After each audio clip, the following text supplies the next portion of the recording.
রাধে রাধে, হরে কৃষ্ণ। আমি আজ আপনাদের তরফ থেকে আসা কিছু প্রশ্নের উত্তর নিয়ে আলোচনা করতে চাই। তো এই সব প্রশ্নের উত্তরগুলি আমার কাছে যতদূর জানা আছে, রাধারানীর কৃপায় আমি যতদূর জানি ততদূর আমি উত্তর দেওয়ার চেষ্টা করব। তো প্রত্যেকের কাছেই আমার অনুরোধ যে সবাই ভিডিওর প্রথম থেকে শেষ পর্যন্ত যুক্ত থাকবেন। হয়তো প্রত্যেকেই কিছুটা হলেও উপকৃত হতে পারেন বলে আমার মনে হয়। তো এটাই অনুরোধ যে সকলেই যুক্ত থাকুন। তো প্রথমেই আমার কাছে একটি প্রশ্ন এসেছে যে সৎসঙ্গ কখন প্রাপ্ত হয়, সৎসঙ্গে কি হয়। এই সৎসঙ্গ কথাটা থেকে আমরা বুঝতে পারছি যে সৎ মানেই হলো যে যা আমাদের সৎ হতে শেখায়, যা আমাদের সঠিক পথ দেখায়, যা আমাদের শুদ্ধ করে তোলে, তাই হলো সৎ। আর সঙ্গ অর্থাৎ যে সঙ্গে আমরা থাকলে, অর্থাৎ যেসব মানুষের সঙ্গে থাকলে আমরা সঠিকভাবে চলার ধারণা লাভ করতে পারি, আমরা নিজেকে শুদ্ধ হওয়ার প্রেরণা লাভ করতে পারি, আমরা নিজেরা সম্পূর্ণভাবে সৎ হওয়ার প্রেরণা লাভ করতে পারি, সেই সঙ্গই হলো আমাদের কাছে সৎসঙ্গ।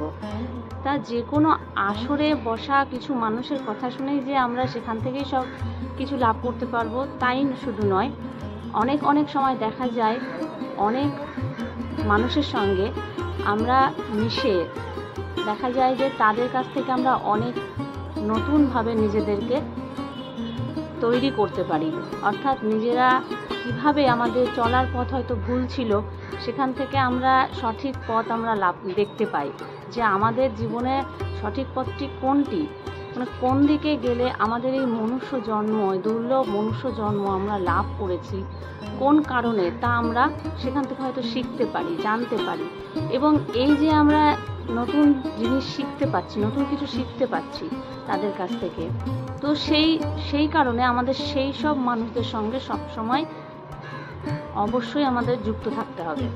সেই সকল মানুষের সঙ্গে আমাদের যুক্ত থাকা উচিত যাদের কাছ থেকে আমরা সঠিক ধারণা লাভ করতে পারি আমাদের জীবনের, যেদিকে আমাদের চললে আমাদের জীবন সার্থক হবে, আমাদের মনুষ্য জীবন সার্থক হবে। এবং শুধুমাত্র মনুষ্য জীবন সার্থক হবে সেটাই বলবো না, তার মাধ্যমে আমাদের প্রত্যেক মানুষেরই প্রথমত একজন ভালো মানুষ হওয়া দরকার। তো সেই ভালো মানুষ হতে গেলেও আমাদের কি কি করা দরকার সেই সব কিছু আমরা যেখান থেকে জানতে পারবো, সেই সব মানুষের সান্নিধ্যেই আমাদের থাকা দরকার, সেই সঙ্গই আমাদের করা দরকার। আর সেই সঙ্গের দ্বারাই আমরা জীবনে কখনো ভুল পথে যাব না। আর এই সৎসঙ্গে যদি আমরা যুক্ত প্রতিদিন না থাকি, কিছু দিনের জন্য আমরা যদি সেখান থেকে দূরত্ব আমাদের মধ্যে চলে আসে, তাহলে দেখা যায় আমরা কখনো ভুল পথে চলতে শুরু করে দিই। আর একবার ভুল পথে চলতে লাগলে আর নতুন করে আবার আমাদের সঠিক পথে আসা অনেকটাই কঠিন হয়ে যায়। তাই আমাদের চেষ্টা করতে হবে সবসময় আমাদের সেই সব মানুষদের সঙ্গে যুক্ত থাকার, যেখানে আমরা নিজেদেরকে সৎভাবে চালিত করতে পারবো, যেখানে আমরা থাকলে যাদের সঙ্গে আমরা যুক্ত থাকলে আমাদের জীবনের মূল লক্ষ্য কী সেই পথে আমরা এগিয়ে যেতে পারবো, নিজেদেরকে শুদ্ধ রাখতে পারবো। আমরা কখনোই ভুল সিদ্ধান্ত নেব না, ভুল পথে যাব না। সেই সব মানুষদের সঙ্গে আমাদের সবসময় নিজেকে যুক্ত রাখতে হবে।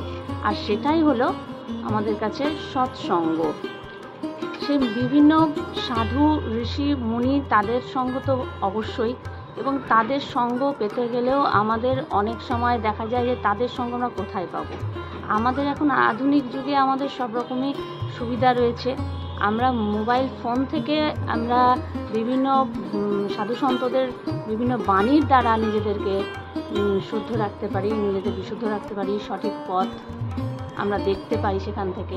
তো তাদের সঙ্গেও আমাদের প্রতিদিন কিছুটা সময় হলেও আমাদের যুক্ত থাকতে হবে। তাদের কাছ থেকে আমাদের কিছুটা হলেও অনেক কিছু জানার থাকে, আমাদের সেসব জানতে হবে।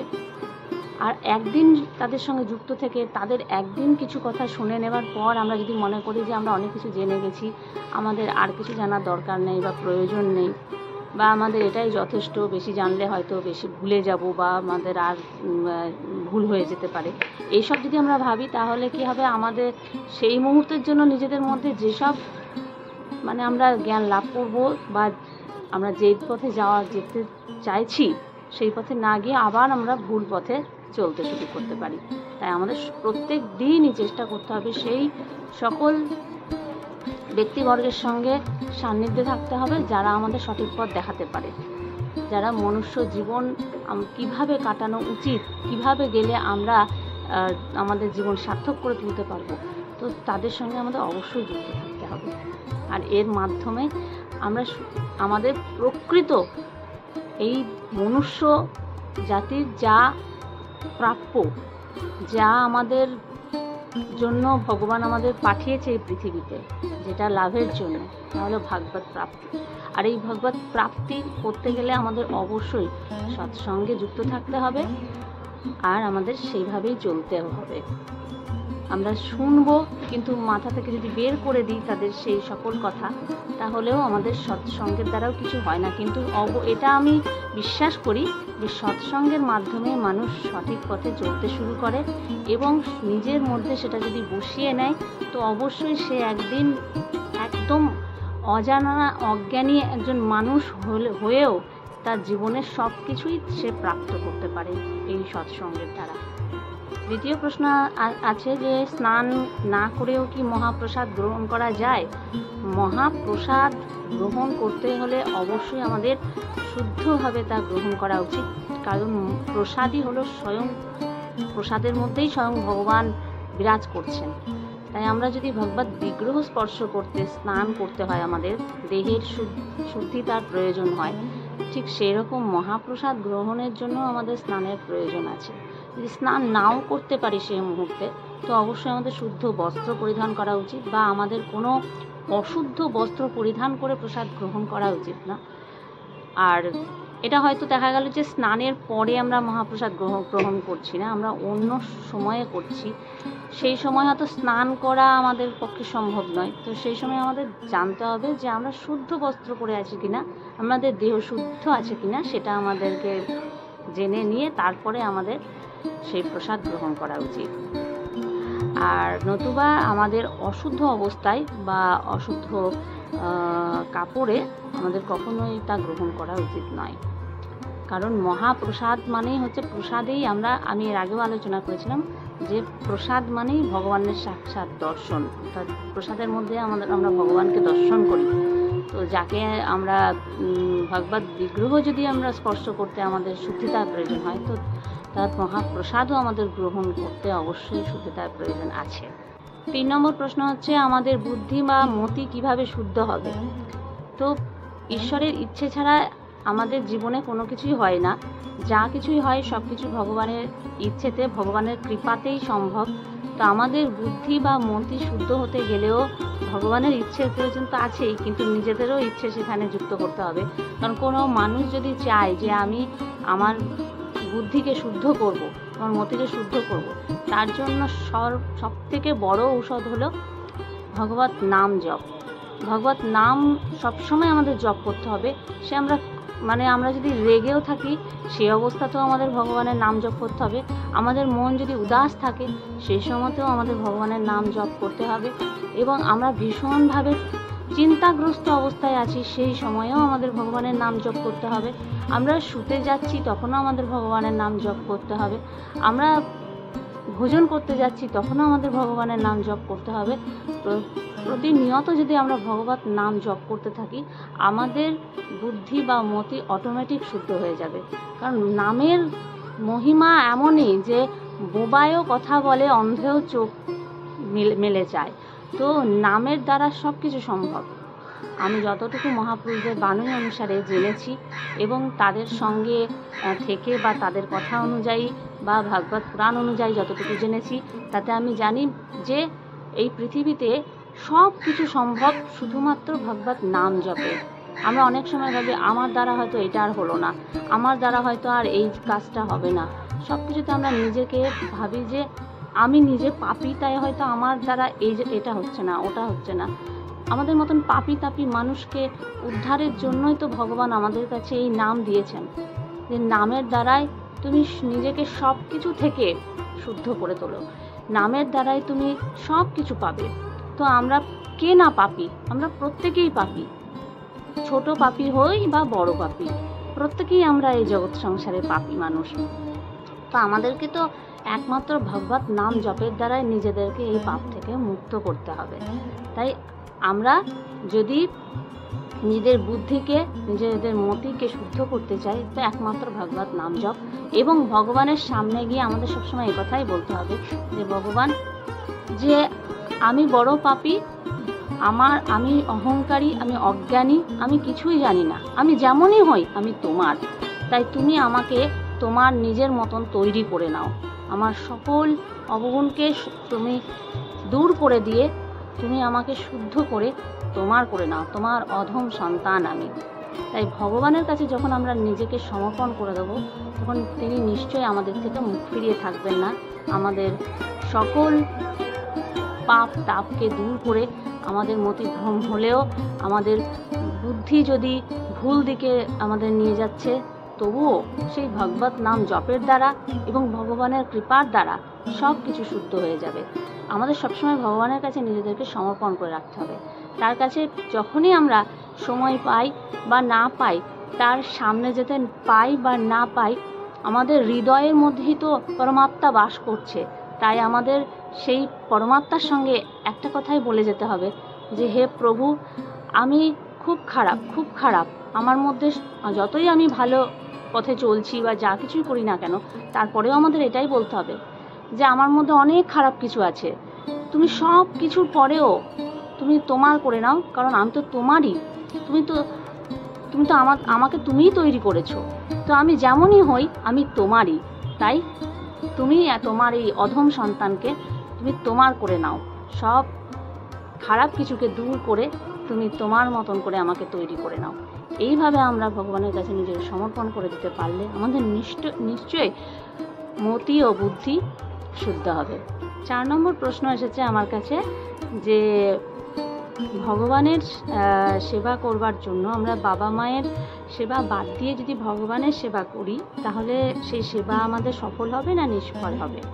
না, আমরা যদি বাবা মার সঙ্গে থাকছি আর তাদের কোনো প্রকার যদি সেবা না দিই, কোনো কর্তব্য পালন না করি আর শুধুমাত্র ভগবানের সেবা দিই, সেটা আমাদের ভুল হবে। কারণ ভগবান কার মধ্যে বাস করছে? আমাদের গুরুজনদের মধ্যেও তো বাস করছে। ভগবানের সেবার একটি অঙ্গও হলো তাদের সেবা, অর্থাৎ বাবা মার সেবাও হলো ভগবানের সেবার একটি অংশ।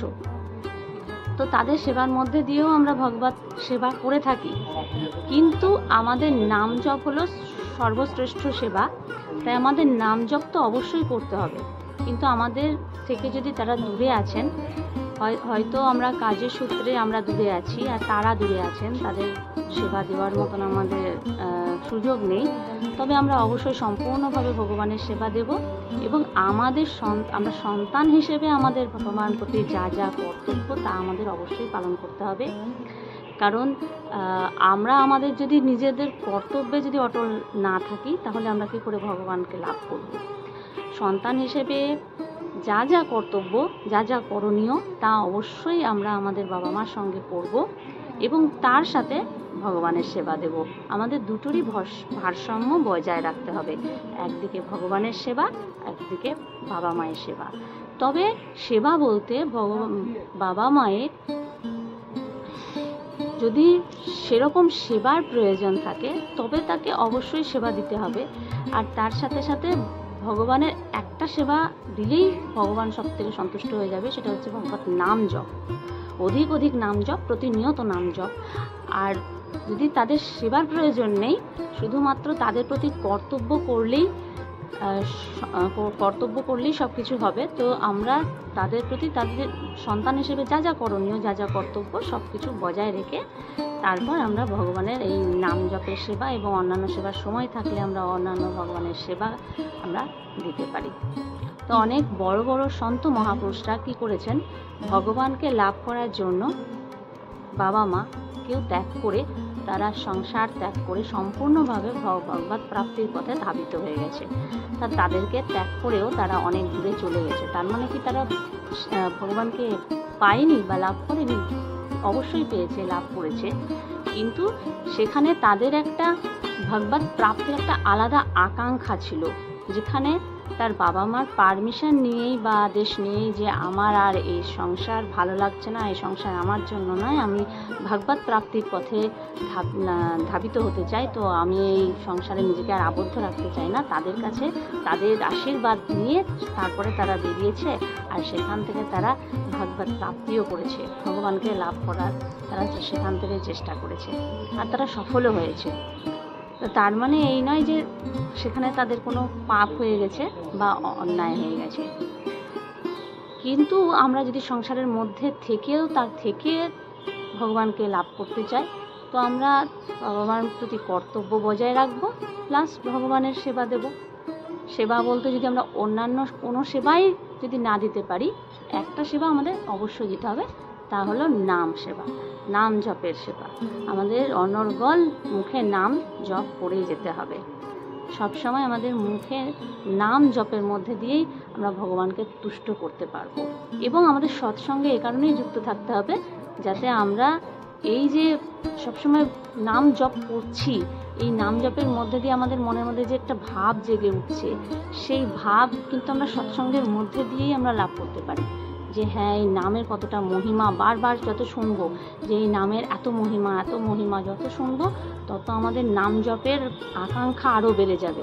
আর কোনো মুহূর্তে আমরা ভুলবো না যে আমরা আমাদের অনেকক্ষণ নাম নিয়ে ভগবানের নাম নিতে থাকতে হবে।